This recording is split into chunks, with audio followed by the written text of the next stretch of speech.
Kadar Brown lost his life to drugs. Not drugs he took, pills someone else popped before getting behind the wheel. It's just the worst thing a person could ever have to go through. It's horrible. It was St. Patrick's Day and Kadar was called in to work. On his way, one of his tires blew out. While waiting for a friend to bring a spare, He was taking pictures of the flat tire, apparently when this happened, because those are the last two pictures on his phone. Kadar was changing the blown tire on US 95 at the Summerlin Parkway off-ramp when he was hit and killed by 22-year-old Gary Richard Adair Jr. According to his arrest report, Adair told police, "I should have just ran when I had the chance." What did he take from you that day? Everything. I mean, Kadar was my best friend, as well as my son.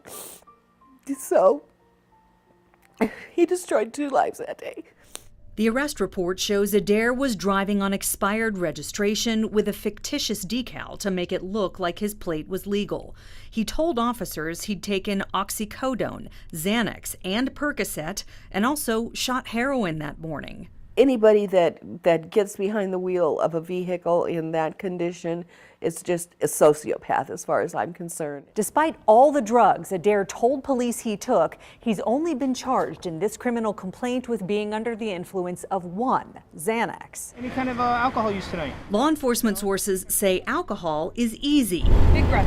You blow, they test, and they know if you're impaired. But with drugs, it's a whole lot harder. Follow the finger wherever it goes. Count your steps out loud, you understand? We spent a recent night at a DUI checkpoint with Metro Lieutenant Leonard Marshall, a specially trained drug recognition expert. Any kind of prescription medication? Keep your arms down by your side. As we saw, they can draw blood in the field, but there are limits to what they can test.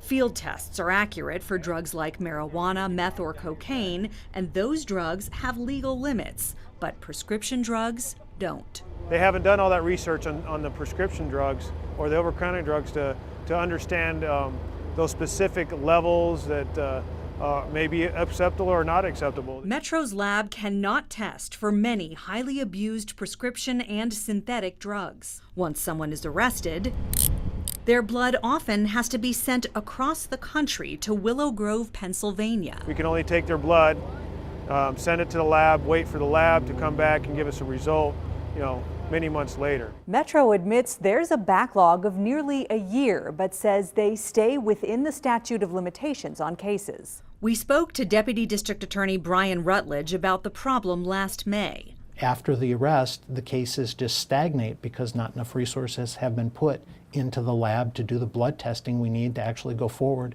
and prosecute the cases. Gary Adair Jr. is evidence of that. He had a prior drug arrest last September. Police pulled him over and found him in possession of heroin, but that didn't keep him off the road. It's been 8 months, but no charges have been filed because the DA's office is still waiting for lab test results. And Adair is not alone. The only way we can protect the public is to keep him in custody. Meet Jeremy Evans Segal.